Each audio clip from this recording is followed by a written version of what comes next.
कोई ईर्ष्या से अपने जीवन को जीता है, कोई राग द्वेष से अपने जीवन को जीता है।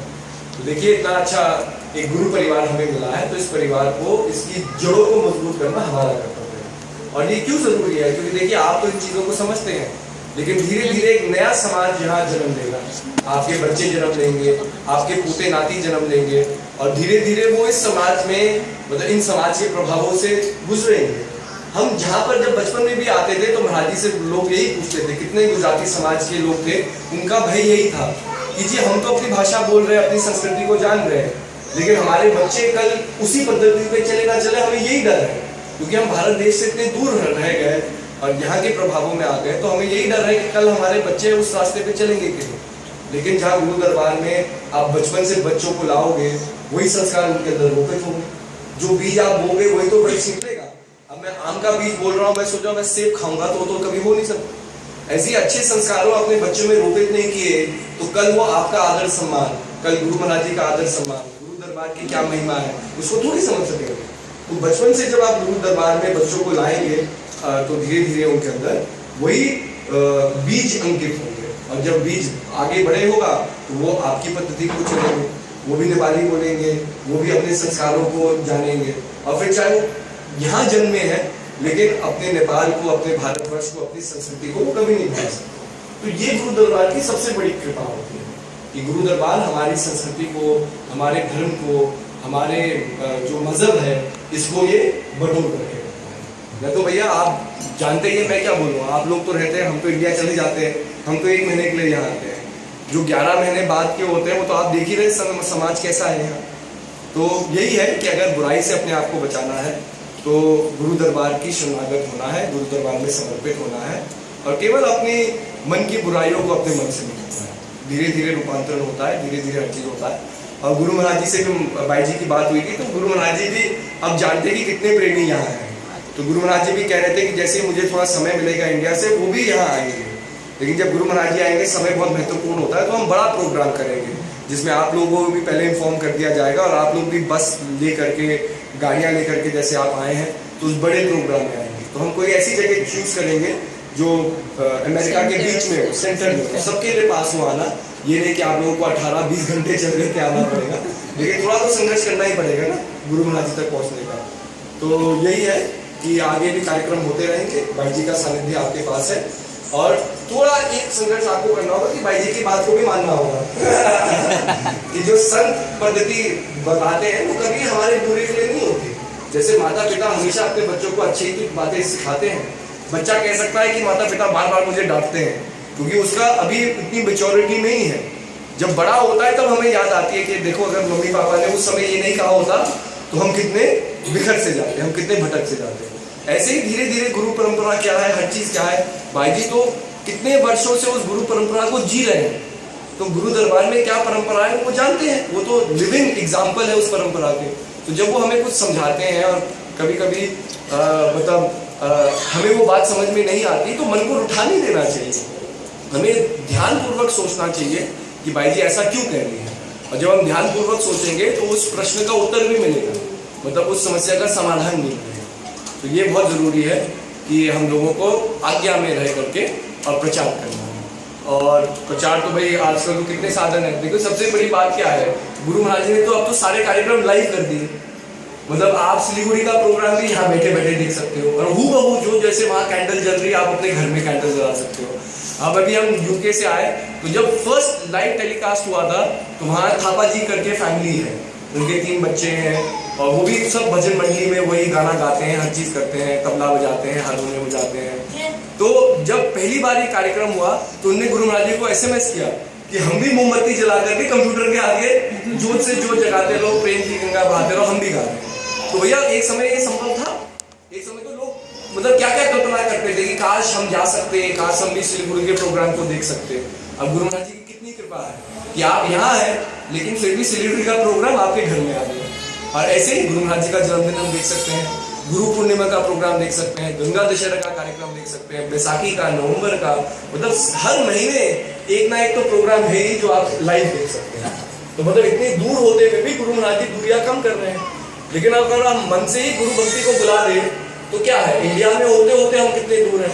इंडिया में भी तो कुछ लोग होते हैं ना, भाई जी कहते हैं अरे श्रद्धे जी आ रहे हैं, आओ, अरे अरे मेरे तो बहुत काम है, मैं कैसे आऊंगा।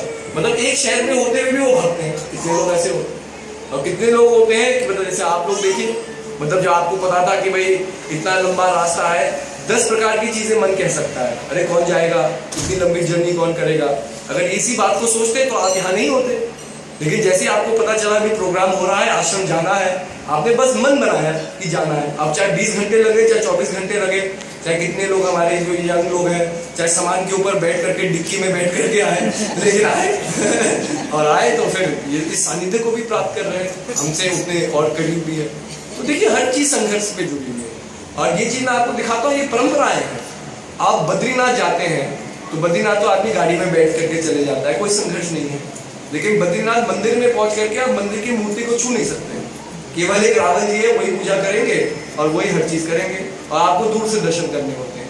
लेकिन जब आप केदारनाथ जाते हैं और 14 किलोमीटर चल करके जाते हैं, तो केदारनाथ एकमात्र ऐसा मंदिर है, आपका पशुपतिनाथ भी ऐसा नहीं है, शिव जी का केवल केदारनाथ ऐसा मंदिर है जहां आप अंदर जाकर के प्रतिमा को छू सकते हैं, शिवलिंग को छू सकते हैं, अपने हाथ से दूध चढ़ा सकते हैं, अपने हाथ से घी मल सकते हैं, अपने हाथ से जो भी आपको दान करना है वो कर सकते हैं। पशुपतिनाथ में भी तो 4 द्वार है, लेकिन द्वार के बाहर ही तो खड़े होकर पूजा होती है, जो भी आपको देना होता है थाली में देना होता है, और फिर अंदर जो पंडित होते हैं, जो रावल होते हैं, वही पूजा करते हैं, और चढ़ावे के प्रसाद को आपको आप छू थोड़ी सकते हैं। लेकिन केदारनाथ में क्योंकि आप 14 किलोमीटर चल के जाते हैं, तो भगवान शंकर जाता है कि नहीं, इसने श्रम किया है मेरे तक पहुंचने का, तो ये मुझे छू सकता है। तो हर चीज संघर्ष के ऊपर बेस्ड है। ये नहीं कि भाई जीवन में आपको बिना संघर्ष करके, बिना कदम बढ़ाए हर चीज मिल जाएगी। कदम बढ़ाना है, और कदम अपने अंदर का बढ़ाना है, अंतर्मुखी होना है। तो यही महापुरुष समझाते हैं। तो चलिए, आप लोग दूर दूर से यहाँ आए, बहुत अच्छी बात है। जाते जाते आपको एक चुटकुला सुना देता है ना, ताकि आप हंसते हंसते यहाँ से जाए, है ना। बहुत लोग आज ही रात निकल जाएंगे, मुझे भाई जी ने बताया। ये लंबा डिस्टेंस है, लंबी जर्नी है। हम लोग भी कल सुबह करीब 4 बजे तक एयरपोर्ट के लिए निकलेंगे, हमारा भी लंबा सफर है, आगे हमें पिट्सबर्ग के लिए निकलना है। तो एक मियाँ बीबी जेरूसलम, एक बहुत होली जगह है जहाँ ईसा मसीह का जन्म हुआ, जहाँ उनको दफनाया गया, तो वहाँ वो जाते हैं। अब घूम रहे होते हैं जेरूसलम, तो बीबी का देहांत हो जाता है। अब वो व्यक्ति बड़ा दुख हो जाता है कि मैं क्या करूँ। तो एक पादरी के पास जाता है, अपनी समस्या बताता है। तो पादरी कहता है कि भाई आपके पास 2 ऑप्शन है, आप अमेरिका से आए हैं तो $5000 दे, तो आपकी बीवी की जो उनका मृतक शरीर है उसको हम मतलब पैक करके कॉफिन में डाल करके, उसको संदूक में बंद करके हम इसको अमेरिका भेज सकते हैं। या फिर आपके पास एक ऑप्शन है कि आप $50 दें तो उनको हम यहीं दफना सकते हैं। और जेरूसलम इतनी पुरानी जगह है और इतनी होली प्लेस है कि आप मतलब ना, आपकी बीवी का अंतिम स्थान यहाँ होगा, इससे अच्छी कौन सी बड़ी बात है।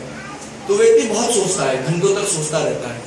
फिर वो पादरी के पास जाता है, कहता है कि फादर ऐसा है कि मैं अपनी बीवी को अमेरिका ले जाऊंगा। तो फादर भी कहता है कि देखो, मैं जानता हूँ कि अब आपकी बीवी तो चली गई, तो बीवी की कोई भी इच्छा रही होगी वो तो समाप्त हो गई। अब तो आपके ऊपर है कि मृतक शरीर का क्या करना है, क्योंकि जो चैतन्य है वो तो चला गया, है ना। अब आपकी बीवी को थोड़ी पता है कि वो कहाँ दफनाई जाएगी, और उसकी इच्छा है कि नहीं कि वो सपने में आकर के आपको कहेगी कि मुझे कहाँ छोड़ दिया। अब तो वो चली गई, उसके सारे दुख दर्द संघर्ष सब खत्म हो गए। तो व्यक्ति कहता है कि नहीं नहीं, आप मेरी बात नहीं समझते हैं, क्योंकि मैंने एक व्यक्ति के बारे में सुना जिसका नाम ईसा मसीह था, और उसको भी यहाँ जेरूसलम में दफनाया गया, लेकिन 3 दिन बाद वो वापस जागृत हो गए। तो मैं वो रिस्क नहीं लेना चाहता कि अगर मैं बीवी को यहाँ दफनाऊंगा वो भी 3 दिन बाद जागृत हो जाए, इसलिए मैं अमेरिका ले जा रहा हूँ। तो ठीक है, तो खूब भजन भक्ति करो, खूब सुमिरन करो, जिसमें हमारा सानिध्य है, जिसमें हमारा सार है। और जीवन में हर चीज आएगी, हर चीज जाएगी, लेकिन जो आपका चैतन्य है वो हमेशा आपके साथ है। चैतन्य प्रभु हमेशा आपके साथ है। तो इन्हीं शब्दों के साथ सबको दुआ आशीर्वाद, हरि बोल। बोले श्री सतगुरुदेव महाराज की जय।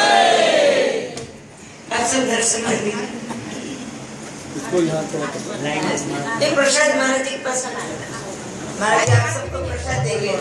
विष्णु प्रसाद आरती अभी नहीं कर रहे हैं, कुछ बोल रहे हैं। हाँ, माला अर्पण जो करना है कर लो।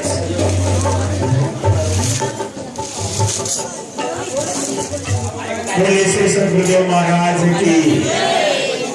तपाईँहरूलाई गुरु महाराजजीलाई माल्य अर्पण गर्न, माला गुच्छाहरू दिन यहाँले त्यस्तो व्यवस्था गर्नुभएको छ भने पुरुष दाजुभाइको एउटा लाइन महात्मा दिदी बहिनीहरूको एउटा लाइन